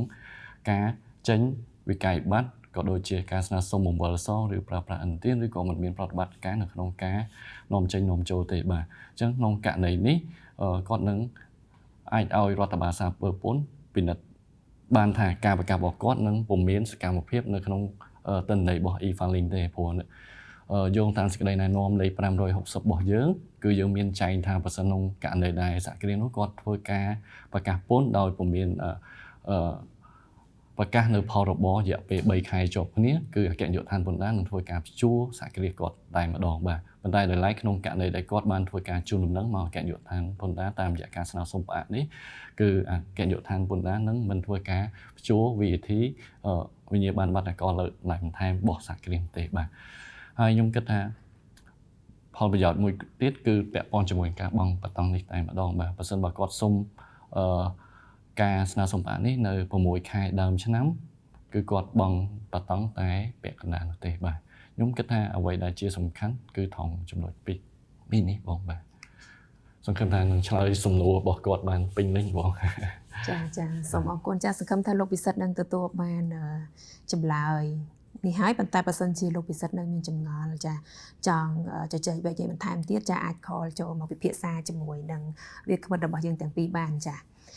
comment បន្ទាប់នេះយើងទទួលបានពី Facebook វិញម្ដងចាយើងទទួលបានពីម្ចាស់គណនីឈ្មោះស្រីមេងចានៅក្នុងករណីដែលមិនមានការទូទាត់លើថ្លៃឈ្នួលដោយសារម្ចាស់ដីមិនយកថ្លៃឈ្នួលនឹងបានរំសាយបុគ្គលិកអស់ហើយដូច្នេះតើយើងមិនបាច់បង់ពន្ធឈ្នួលកាត់ទុកនិងពន្ធប្រាក់ខែទៀតទេតើការយល់ឃើញនេះត្រឹមត្រូវដែរទេចាសូមក្រុមជើញលោកប្រធានចាអរគុណបងម្នាក់បាទហើយក៏អរគុណដល់ម្ចាស់សំណួរបងស្រីមេងខ្ញុំគិតថាសំណួរនេះក៏មានសារៈសំខាន់ដែរហើយជាទូទៅដែលអ្នកជាប់ពន្ធគាត់តែងតែមានការលើកឡើងដែរបាទពាក់ព័ន្ធជាមួយនឹងករណីដែលម្ចាស់ដីគាត់មិនយកថ្លៃឈ្នួលដូច្នេះករណីនេះសូមឲ្យសហគ្រាសដែលគាត់ ពាក់ព័ន្ធជាមួយនឹងករណីនេះសូមឲ្យគាត់ធ្វើការរៀបចំជាលិខិតជូនដំណឹងមកអគ្គនាយកដ្ឋានពន្ធដារដើម្បីបញ្ជាក់ថាដើម្បីជូនដំណឹងថាម្ចាស់ដីគឺគាត់ពុំយកថ្លៃឈ្នួលនោះទេតែយ៉ាងណាមិញអគ្គនាយកដ្ឋានពន្ធដារក៏ស្នើឲ្យគាត់មានការផ្ដល់ជាឯកសារបញ្ជាក់ផងដែរហើយក្នុងនោះបើសិនបើយើងពិនិត្យឃើញថានៅក្នុងការកត់ត្រាគណនេយ្យរបស់គាត់ឃើញថាគាត់មាន booking ជា expense របស់គាត់ទៅលើថ្លៃឈ្នួលនេះអានេះអគ្គនាយកដ្ឋានពន្ធដារនឹងអាចធ្វើការកំណត់ទៅលើពន្ធកាត់ទុកលើថ្លៃឈ្នួលនេះតែម្ដងខ្ញុំគិតថាដូចគ្នាដែរចំពោះបុគ្គលិកបើសិនបើគាត់អត់មានបុគ្គលិកទេអាហ្នឹងគឺគាត់អត់មានចំណាយលើការបុគ្គលិកទេគឺគាត់អត់មានចាំបាច់ត្រូវការប្រកាសទេគាត់អាចចូលទៅក្នុង e-filing ហើយក៏សេលេចថាมันមានប្រតិបត្តិការនៅក្នុងបញ្ជីប្រកាសពន្ធលើប្រាក់បៀវត្សបាទប៉ុន្តែបើសិនបើយើងទៅពិនិត្យឃើញថាគាត់មានការ expense ចំណាយទៅលើការទូទាត់ទៅលើប្រាក់បៀវត្សអានេះខាងរដ្ឋបាលសារពើពន្ធនឹងធ្វើការពិនិត្យនឹងអាចធ្វើជាការជូនដំណឹងស្តីពីការប្រកាសពន្ធមិនបានត្រឹមត្រូវជូនគាត់តែម្ដងបាទអរគុណបងចាសូមអរគុណចានេះខ្ញុំសូមទទួលយក comment បន្តទៀតចា comment បន្តនេះយើងទទួលបានពីខាង GDT Live Chat ពីម្ចាស់គណនីឈ្មោះUE ចាសូមអធិស្ឋានបើសិនជានាងខ្ញុំអានឈ្មោះខុសចាគាត់មានសំណួរមួយចង់សួរថាក្នុងករណីដែលគាត់ចង់ផ្អាកសកម្មភាពអាជីវកម្មតាមសាខាតើគាត់ត្រូវមានឯកសារតម្រូវអ្វីខ្លះដែរចាសូមក្រុមជ័យលោកប្រធានចាសូមគោលជូនបងចាសូមក្រុមជ័យលោកថៃពេជ្រចាសូមអរគុណសំណួររបស់ UE បាទខ្ញុំចង់ផ្អាកសកម្មភាពអាជីវកម្មតាមសាខាតើត្រូវ submit ឯកសារអ្វីខ្លះទៅបងបាទអញ្ចឹងពាក់ព័ន្ធទៅនឹងឯកសារតម្រូវបាទដែលខ្ញុំបានលើកឡើងពីខាងដើមហើយអញ្ចឹង UE ត្រូវរៀបចំជាលិខិតស្នើសុំបាទដែលមានចុះហត្ថលេខានិងត្រារបស់ក្រុមហ៊ុនបាទហើយមួយទៀតUE ត្រូវបំពេញទម្រង់ SUS 01បាទដោយទម្រង់នេះ UE អាចទាញយកបាននៅគេហទំព័ររបស់អគ្គនាយកដ្ឋានពន្ធដារហើយមួយទៀត UE ត្រូវភ្ជាប់មកជាមួយនៅបានពន្ធបតង់ឆ្នាំចុងក្រោយហើយនឹងវិញ្ញាបនបត្រប្រកបលើតម្លៃបន្ថែមហើយក្នុងករណីបើសិនជា UE ប្រើអ្នកតំណាងបាទឲ្យអ្នកតំណាងរៀបចំឲ្យអញ្ចឹងត្រូវមានលិខិតទេសិទ្ធមួយទៀតបាទភ្ជាប់មកជាមួយបាទអញ្ចឹងសូមអរគុណបាទចាសូមអរគុណលោកប្រធានចានេះខ្ញុំសូមទទួលយក comment បន្តទៀតចាយើងទទួលបាន comment បន្តពី Facebook វិញម្ដងចា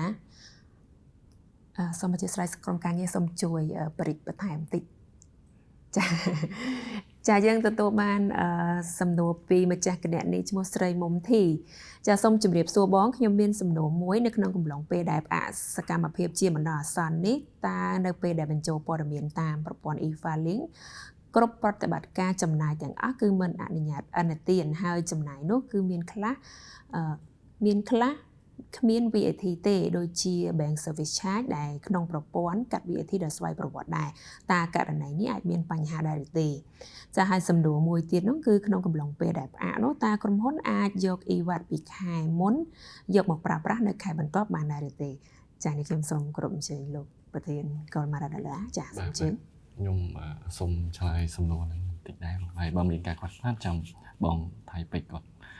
បន្ថែមទៀតបាទអរគុណចំពោះម្ចាស់សំណួរបងស្រីមុំបាទពាក់ព័ន្ធនឹង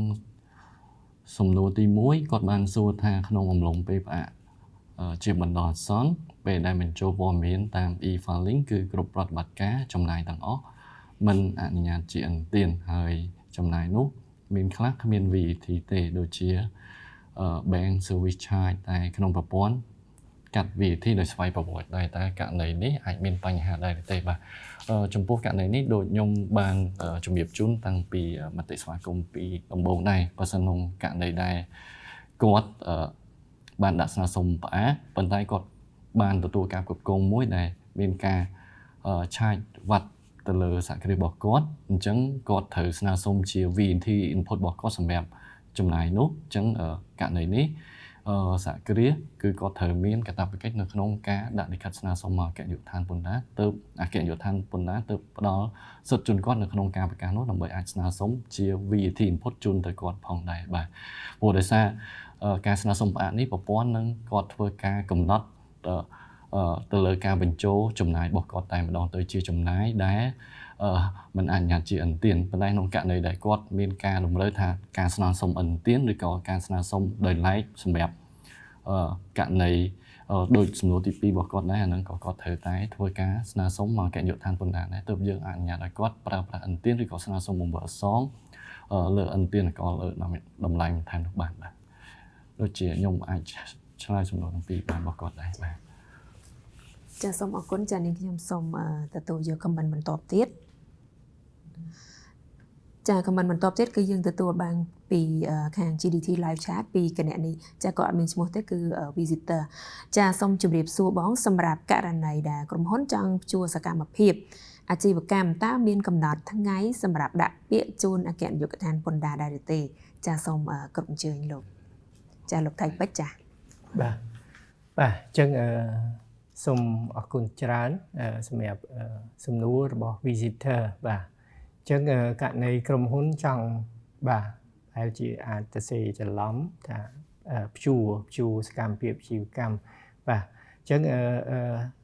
សំណួរនេះប្រហែលជាផ្អាកសកម្មភាពជីវកម្មទេបាទតើមានកំណត់ថ្ងៃសម្រាប់ដាក់ពាក្យជូនអគ្គនាយកដ្ឋានពន្ធដារដែរឬទេបាទអញ្ចឹងករណីដែលមានការស្នើសុំផ្អាកសកម្មភាពអាជីវកម្មបាទអញ្ចឹងត្រូវតែជូនដំណឹងមករដ្ឋបាលសារពើពន្ធមុន15ថ្ងៃបាទអញ្ចឹងរៀបចំជាលិខិតជាអីមកបាទដូចខ្ញុំបានលើកឡើងខាងដើមហ្នឹងមានឯកសារតម្រូវមួយចំនួនហ្នឹងបាទអញ្ចឹងសូមរៀបចំបាទតាមហ្នឹងបាទសូមអរគុណចាសូមអរគុណលោកប្រធានចានាងខ្ញុំសូមទទួលយក comment បន្តទៀតចា comment បន្តនេះគឺយើងទទួលបានពីម្ចាស់គណនីឈ្មោះកុងគឹមហៀចាពីខាង Facebook ចាដូចគាត់មានសំណួរសួរថាក្រុមហ៊ុនខ្ញុំគឺមានចុះបតង់ប្រភេទអាជីវកម្មបន្តបន្សំហើយខាងក្រុមហ៊ុនគឺមិនចង់ស្នើសុំបិទទេប៉ុន្តែចង់ស្នើសុំផ្អាកជាបណ្ដោះអាសន្នសិនព្រោះអត់មានសកម្មភាពយូរហើយតើក្នុងករណីនេះគាត់អាចស្នើសុំបានដែរឬទេហើយក្នុងករណីដែលអាចស្នើសុំបានតើគាត់អាចស្នើសុំផ្អាកនោះបានរយៈពេលប្រហែលឆ្នាំដែរចាសូមក្រុមជើងលោកប្រធានចាសូមចាអរគុណបងអរគុណដល់ម្ចាស់សំណួរដែរបងកុងគឹមហៀបាទចំពោះសំណួររបស់បងដែលបងបានសួរថាចុះក្រុមហ៊ុនមានចុះបតង់ប្រភេទអាជីវកម្មបន្តបន្សំហើយក្រុមហ៊ុនគាត់ចង់ស្នើសុំផ្អាកតែសកម្មភាពបន្តបន្សំនេះបានបាទដោយបងថៃពេជ្រគាត់បានបញ្ជាក់ជូនដែរបាទគឺសហគ្រាសគឺគាត់ក្នុងករណីគាត់ចង់ស្នើសុំផ្អាកសកម្មភាពបន្តបន្សំឬក៏គាត់មានសហគ្រាសរបស់គាត់មានសាខាគាត់ចង់ស្នើសុំផ្អាកទៅលើសាខារបស់គាត់គឺគាត់តម្រូវឲ្យមានកាតព្វកិច្ចនៅក្នុងការដាក់ស្នើសុំមកអគ្គនាយកដ្ឋានពន្ធដារហើយអគ្គនាយកដ្ឋានពន្ធដារនឹងធ្វើការពិនិត្យលើសំណើរបស់គាត់បើសិនក្នុងករណីថាមានឯកសារហើយពិនិត្យមើលថាត្រឹមត្រូវគឺអគ្គនាយកដ្ឋានពន្ធដារនឹងចេញលិខិតអនុញ្ញាតជូនគាត់តែម្ដងបាទហើយចំពោះការស្នើសុំផ្អាកនេះក៏ដូចបានបងថៃពេជ្រគាត់បានជម្រាបជូនដែរចំពោះការស្នើសុំយើងអត់មានកំណត់ចំនួនដងទេប៉ុន្តែការស្នើសុំផ្អាកគឺមួយដងគឺយើងអនុញ្ញាតឲ្យតែរយៈពេល6ខែទេហើយបើសិនបើគាត់មានបំណងនៅក្នុងការផ្អាកសកម្មភាពអាជីវកម្មរបស់គាត់សម្រាប់ទៅ6ខែបន្ទាប់ឬក៏ឆ្នាំបន្ទាប់គាត់ត្រូវជូនដំណឹងមកអគ្គនាយកដ្ឋានពន្ធដារមុនយ៉ាងតិច1ខែបាទហើយការដាក់ស្នើសុំនោះដូចខ្ញុំបានជម្រាបជូនខាងដើមគឺគាត់អាចទី1គាត់អាច walk in មានន័យថាដាក់ផ្ទាល់ជាមួយនឹងបញ្ចូលរដ្ឋបាលសារពើពន្ធទី2គឺគាត់អាចដាក់តាម e-administration ហើយទី3គឺគាត់អាចប្រើតាមកម្មវិធីសេវាកម្មអេឡិចត្រូនិករបស់អគ្គនាយកដ្ឋានពន្ធដារដែរអគ្គនាយកដ្ឋានពន្ធដារជារឿយៗក្រោមការដឹកនាំរបស់អាដាមបណ្ឌិតរដ្ឋមន្ត្រីប្រភូគឺគាត់តែងតែធ្វើបច្ចុប្បន្នភាពទៅលើប្រព័ន្ធដើម្បីសម្ដៅយ៉ាងណាផ្ដល់ភាពងាយស្រួលដល់អ្នកចាប់ពន្ធហើយខ្ញុំគិតថាបើសិនបើគាត់អាចធ្វើបានតាមរយៈ online គឺគាត់អត់ចាំបាច់ចំណាយពេលមក walk in ដាក់លិខិតជាមួយនឹងអគ្គនាយកដ្ឋានពន្ធដារទេគឺគាត់នៅកន្លែងណាគាត់បានដែរគឺគាត់អាចដាក់លិខិតស្នើសុំនោះតាមរយៈប្រព័ន្ធដែលអគ្គនាយកដ្ឋានពន្ធដារបានអភិវឌ្ឍបាទអរគុណបងចាសូមអរគុណលោកប្រធានចាយើងមានខមមិនបន្តទៀតចាពីខាង Facebook ចាយើងទទួលបានខមមិនពីម្ចាស់គណៈនេះឈ្មោះចាតពិសិដ្ឋរតលីដាចាសូមជម្រាបសួរគាត់មាន3សំណួរទី1គឺក្រោយពេលដែលគាត់បានដាក់ផ្អាកសកម្មភាពរួចរាល់តើការជួលទីតាំងនេះគឺនៅតែការជួលទីតាំងនៅតែចាំបាច់ដែរឬទេចាសំណួរទី2នៅក្នុងករណីដែលគ្មានបុគ្គលិកសោះក្រៅពីម្ចាស់ក្រុមហ៊ុនតើការមិនប្រកាសចំណាយប្រាក់ខែនេះត្រឹមត្រូវដែរឬទេចាហើយសម្រាប់សំណួរទី3ហ្នឹងគាត់សួរថាតើការប្រកាសពន្ធប្រចាំខែនិងប្រចាំឆ្នាំនេះការចំណាយនេះគឺនៅអាចតែប្រកាសបានធម្មតាឬយ៉ាងណាដែរចាឃើញថាសំណួរទី3នេះគឺមានអ្នកសួរច្រើនមែនតើចាដូច្នេះសូមគ្រប់ជ័យលោកតៃពេជ្រចាសូមអញ្ជើញអញ្ចឹងសូមអរគុណម្ចាស់សំណួររតលីដាបាទអញ្ចឹងពាក់ព័ន្ធនឹងសំណួរទី1ក្រោយពេលដាក់ផ្អាករួចរាល់ហើយតើការជួលទីតាំងនៅតែចាំបាច់ដែរឬទេអញ្ចឹងក្នុងករណីបើសិនជារតលីដាមានការជួលទីតាំងបាទនៅតែបន្តជួលហើយធ្វើការចំណាយថ្លៃជួលអញ្ចឹងលីដាត្រូវតែមានកាតព្វកិច្ចដាក់លិខិតប្រកាសបាទនឹងបង់ពន្ធឬពន្ធកាត់ទុកឬក៏ពន្ធថ្លៃឈ្នួលទីតាំងនេះបាទថ្លៃឈ្នួលចោលអ្នកទ្រព្យបាទអញ្ចឹងបើសិនជាពុំមានការជួលទេអញ្ចឹងត្រូវមានឯកសារភ្ជាប់ជាមួយបាទសម្រាប់ទុកជាភស្តុតាងបាទថាបានបញ្ចប់កុងត្រាជួលពីម្ចាស់ជួលហើយបាទដែលឡែកសម្រាប់សំណួរទី2ហើយក្នុងករណីគ្មានបុគ្គលិកសោះក្រៅពីម្ចាស់ក្រុមហ៊ុនតើការមិនប្រកាសចំណាយប្រាក់ខែសោះតើត្រឹមត្រូវដែរឬទេបាទអញ្ចឹងពាក់ព័ន្ធនឹងសំណួរទី2នេះដូចលោកដុល្លារបានលើកឡើងហើយបាទអញ្ចឹងខ្ញុំពុំចាំបាច់បកស្រាយបន្ថែមទេបាទបើសិនជាអត់មានបុគ្គលិកទេគឺមិនមានត្រូវធ្វើការចំណាយហើយក៏មិនធ្វើការបង់ពន្ធកាត់ទុកពន្ធលើប្រាក់បៀវត្សដែរបាទដែលឡែកសម្រាប់សំណួរទី3បាទសម្រាប់ការប្រកាសពន្ធប្រចាំខែនិងប្រចាំឆ្នាំការចំណាយនេះនៅតែអាចប្រកាសបានធម្មតាទេបាទអញ្ចឹងក្នុងករណីដែលធ្វើការប្រកាសពន្ធប្រចាំខែនិងប្រចាំឆ្នាំគឺអាចធ្វើការបង់ពន្ធបានបាទបើសិនជាមានប្រាក់ពន្ធត្រូវបង់បាទអញ្ចឹងសូមអរគុណបាទសូមអរគុណដល់លោកថៃពេជ្រចាដែលបានបកស្រាយចម្ងល់របស់បងរតលីដាចាសង្ឃឹមថាគាត់ទទួលបានច្បាស់ហើយប៉ុន្តែបើបងនៅមានចម្ងល់ចាអាចនៅខលចូលបានដើម្បីជជែកពិភាក្សាជាមួយវាគ្មិនរបស់យើងចាប៉ុន្តែដោយសារតែពេលនេះយើងក៏ពេលវេលាយើងក៏ខិតមកដល់ទីបញ្ចប់ហើយនាងខ្ញុំក៏សូមអនុញ្ញាតទទួលយកខមមិន2បន្តទៀតប៉ុន្តែនៅក្នុងករណីដែលយើងមានខលពីអ្នកជាប់ពន្ធនាងខ្ញុំនៅតែសូមទទួលការខលចូលចាខមមិនបន្ទាប់នេះគឺយើងទទួលបានពីម្ចាស់គណនីឈ្មោះ KLB ចាសូមជម្រាបសួរក្នុងករណីដែលក្រុមហ៊ុនកំពុងតែផ្អាកសកម្មភាពអាជីវកម្មហើយមានបំណងបន្តផ្អាក6ខែទៀតគឺចាប់ពីថ្ងៃទី1ខែមករារហូតដល់ថ្ងៃទី30ខែមិថុនាឆ្នាំ2026តើក្នុងករណីនេះក្រុមហ៊ុនត្រូវបង់ពន្ធបតង់សម្រាប់ឆ្នាំ2026ដែរឬទេចាសូមគ្រប់ជើញលោកប្រធានចាសូមអរគុណបងអរគុណដល់ម្ចាស់សំណួរ KLB បាទខ្ញុំគិតថាសំណួរនេះខ្ញុំជាមួយនឹងបងថៃពេជ្រក៏ដូចជាបានធ្វើការបកស្រាយច្រើនប៉ុន្តែយ៉ាងណាមិញក៏ជាសំណួរមួយដែលមើលទៅដូចជាមានជាប្រតិបត្តិមានការចាប់អារម្មណ៍ច្រើនបងបាទអញ្ចឹងពាក់ព័ន្ធនឹងសំណួរនេះខ្ញុំសូមធ្វើការបកស្រាយឡើងវិញដែរចំពោះករណីដែលសហគ្រាសគាត់មានបំណងផ្អាកសម្រាប់នាំលំពេលដែលគាត់ផ្អាកគាត់មានបំណងផ្អាកសម្រាប់រយៈពេល6ខែបន្តទៀតនេះគឺក្រុមហ៊ុននៅតែមានកាតព្វកិច្ចធ្វើការដាក់ស្នើសុំមកអគ្គនាយកដ្ឋានពន្ធដែរហើយដូចបានជម្រាបពីខាងដើមគឺគាត់ត្រូវជូនដំណឹងយ៉ាងតិចមុន1ខែហើយចំពោះការប្រកាសពន្ធផ្សេងក្រៅពីបតង់ហ្នឹងបើសិនគឺគាត់ត្រូវតែមានកាតព្វកិច្ចដែរដែលឡែកចំពោះកាតព្វកិច្ចបង់ពន្ធបតង់បើសិនដូចខ្ញុំបានបញ្ជាក់ជូនជាមួយបងថៃពេជ្រដែរបើសិនបើគាត់ស្នើសុំផ្អាកក្នុងរយៈពេល6ខែដើមឆ្នាំចរន្តគឺគាត់បង់តែពាក់កណ្ដាលទៅលើបតង់ទៅតាមប្រភេទអ្នកជាប់ពន្ធតូចមធ្យមធំរបស់គាត់ហ្នឹងបាទតែបើសិនបើគាត់ស្នើសុំផ្អាកក្នុងរយៈពេល6ខែចុងឆ្នាំចរន្តគឺសហគ្រាសគាត់នឹងគឺត្រូវតែធ្វើការបង់បតង់ពេញ1ឆ្នាំបាទខ្ញុំគិតថានេះជាចម្លើយដែលត្រូវផ្ដល់ជូនគាត់ដែរបងបាទអរគុណចាសូមអរគុណលោកប្រធានចានេះខ្ញុំសូមទទួលយកខមមិនមួយចុងក្រោយចាខមមិនយើងទទួលបានខមមិនពីខាងកម្មវិធី GDT Live Chat ពីម្ចាស់គណនីឈ្មោះសុធីតាចាគាត់ សួរថាក្នុងករណីដែលក្រុមហ៊ុនផ្អាកអាជីវកម្មតើក្រុមហ៊ុនមានសិទ្ធិក្នុងការនាំចេញដែរឬទេចាហើយក្នុងករណីបើសុំផ្អាកនេះតើគាត់អាចផ្អាកបានរយៈពេលប៉ុន្មានតើអាចផ្អាកបានដល់រយៈពេល3ឆ្នាំឬមួយក៏អាចដល់5ឆ្នាំបានដែរឬទេចាសូមក្រុមជ័យលោកប្រធានជាថ្មីចា ជើងសូមអរគុណដល់ម្ចាស់សំណួរសូធីតា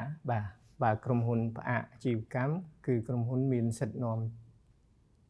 ចេញទេឬទេបាទហើយបើស្នើសុំផ្អាកតើអាចផ្អាកបានរយៈពេលប្រហែលឆ្នាំបាទអញ្ចឹងពាក់ព័ន្ធទៅនឹងការនាំចេញបាទអញ្ចឹងបើសិនជាស្នើសុំផ្អាកហើយគឺពុំអាចធ្វើការនាំចេញឬក៏នាំចូលបានទេតែបើសិនជាមានតម្រូវការអញ្ចឹងអាចធីតាដាក់ធ្វើជាលិខិតមកគឺរដ្ឋបាលសារពើពន្ធនឹងពិនិត្យហើយឬក៏អាចថាធីតាមានតម្រូវការធ្វើការនាំចេញអញ្ចឹងអាចស្នើសុំបើកដំណើរការឡើងវិញទៅអញ្ចឹងអាចធ្វើការនាំចេញឬក៏នាំចូលបានហើយបាទអញ្ចឹងពាក់ព័ន្ធនឹងរយៈពេលតើមានរយៈពេលប្រមាណអញ្ចឹងខ្ញុំបានជំរាបជូនពីខាងដើមហើយគឺរយៈពេលនៃការស្នើសុំផ្អាកនេះគឺมันមានការកំណត់ទេបើសិនជាក្រុមហ៊ុននៅតែមិនទាន់អាចបើកដំណើរការសកម្មភាពអាជីវកម្មបានគឺក្រុមហ៊ុននៅតែអាចស្នើសុំបន្តផ្អាកបានបាទរៀបចំជាលិខិតស្នើសុំមកអគ្គនាយកដ្ឋានពន្ធដារមកបាទខ្ញុំចង់បញ្ជាក់ជូនបន្តិចដែរជាទូទៅខ្ញុំគិតថាប្រហែលជាគាត់ពេលដែលស្នើសុំផ្អាកជាទូទៅយើងឲ្យអនុញ្ញាតឲ្យគាត់ម្ដង6ខែប៉ុន្តែក្នុងករណីដែលសហគ្រាសរបស់គាត់មានន័យថានៅក្នុងខែទី3នៃការស្នើសុំផ្អាករបស់គាត់ហ្នឹងគឺគាត់មានការប្រតិបត្តិការនាំចេញនាំចូលគឺអគ្គនាយកដ្ឋានពន្ធដារគឺតែងតែស្វាគមន៍ចំពោះការស្នើសុំរបស់គាត់ដើម្បីបើកដំណើរការឡើងវិញអញ្ចឹងគឺមិនថាតតែផុត6ខែហ្នឹងហើយទើបគាត់អាចបើកដំណើរការឡើងវិញនោះទេមានន័យថាបើសិនបើគាត់មានតម្រូវការចាំបាច់ក្នុងពេលរយៈពេលណាមួយនៃការស្នើសុំផ្អាករបស់គាត់នេះគឺគាត់អាចដាក់លិខិតស្នើសុំបើកដំណើរការឡើងវិញមកអគ្គនាយកដ្ឋានពន្ធដារដោយបងថៃពេជ្រគាត់បានជម្រាបអញ្ចឹងបាទអរគុណបងចាសូមអរគុណចាសូមអរគុណលោកប្រធានទាំងពីរដែលបានបកស្រាយចម្ងល់របស់អ្នកចុះពន្ធយ៉ាងលម្អិតនិងក្បោះក្បាយខ្លាំងមែនទែនតាំងពីម៉ោង11រហូតមកដល់ពេលនេះចាសូមលោកប្រធានទាំងពីរហើយនិងទស្សនិកជននាងខ្ញុំក៏សូមអនុញ្ញាតផងដែរដោយសារតែពេលវេលារបស់យើងក៏ខិតមកដល់ទីបញ្ចប់ហើយដូច្នេះនាងខ្ញុំក៏សូមគោរពអនុញ្ញាតបញ្ចប់នៅវេទិកាសំណួរចម្លើយតែត្រឹមប៉ុណ្ណេះសិនចានៅក្នុងករណីដែលលោកអ្នកនៅតែមានចម្ងល់ពាក់ព័ន្ធជាមួយនឹងប្រធានបទរបស់យើងចាលោកអ្នកនៅតែអាចចាសួរបានដោយក្នុង comment ក៏នៅតែសួរបានឬមួយក៏អាច call មកលេខ1277ក៏បានដែរគឺយើងនៅតែមានក្រុមការងារដើម្បីឆ្លើយតបជូនលោកអ្នកជានិច្ចចាដូច្នេះមុននឹងបញ្ចប់កម្មវិធីនាងខ្ញុំក៏សូមគោរពអនុញ្ញាតអញ្ជើញលោកថៃពេជ្រចាប្រធានការិយាល័យនៃនាយកដ្ឋានគ្រប់គ្រងអ្នកជាប់ពន្ធទុចនិងមធ្យមចាមានមតិផ្ដាំផ្ញើក៏ដូចជាថ្លែងអំណរគុណដល់ទស្សនិកជនដែលបានចូលរួមទស្សនាក៏ដូចជាបានចូលរួមសួរសំណួរនៅក្នុងកម្មវិធីរបស់យើងតាំងពីដើមរហូតដល់ពេលនេះចាសូមក្រុមជ័យលោកថៃពេជ្រចាបាទចឹងអរគុណវណ្ណៈបាទចឹងខ្ញុំបាទសូមគ្រប់ថ្លែងអំណរគុណយ៉ាងជ្រាលជ្រៅចំពោះការចំណាយពេលវេលាដ៏មានតម្លៃរបស់ទស្សនិកជនទាំងអស់ដែលបានធ្វើការតាមដាននិងទស្សនាកម្មវិធីពន្ធដារកម្ពុជានាពេលនេះបាទនិងបានចូលរួមសួរសំណួរនិងជជែកពិភាក្សាគ្នាអស់រយៈពេល1ម៉ោងបាទអញ្ចឹងសម្រាប់ការចូលរួមទស្សនានិងសួរសំណួររបស់លោកអ្នកគឺពិតជាមានសារៈសំខាន់និងឆ្លុះបញ្ចាំងអំពីការយកចិត្តទុកដាក់ខ្ពស់ក្នុងការស្វែងយល់ឲ្យកាន់តែច្បាស់បន្ថែមទៀតនៅច្បាប់និងលិខិតបទដ្ឋានគតិយុត្តពាក់ព័ន្ធទៅនឹងការស្នើសុំផ្អាកដំណើរការសកម្មភាពអាជីវកម្មជាបណ្ដោះអាសន្ន